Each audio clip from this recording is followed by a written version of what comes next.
Yeah, at 10:13 p.m., officers responded to reports of a person that had been shot.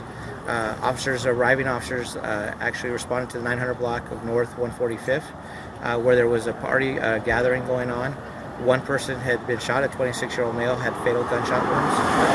They also found a 30-year-old male with also gunshot wounds.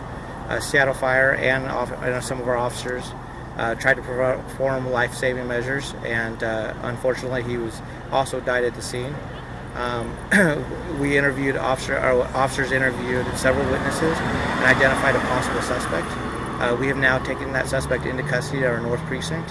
Our homicide is investigating the scene, and our CSI is out here as well.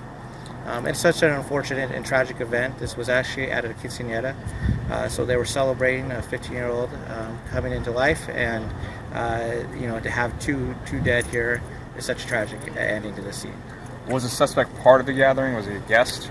That is still under investigation. How did you guys track down the suspect? From the interviews from the several witnesses that were on scene as well.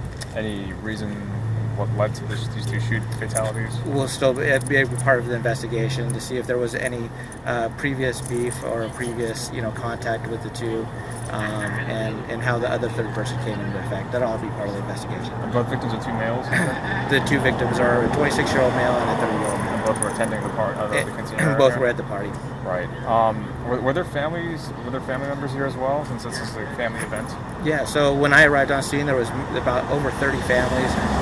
So kids, young ladies, a lot of young adults that were actually on scene, and again, such a tragic event at a quinceañera.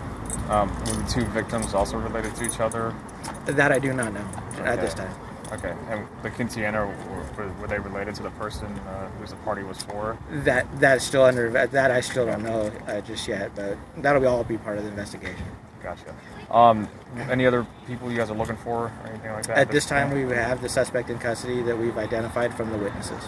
Judging by this tape, was the event held at this building right here? Yeah, there's actually two different scenes. So there was one that's actually deceased that was inside the actual building, and then there was also the second victim was just down the street.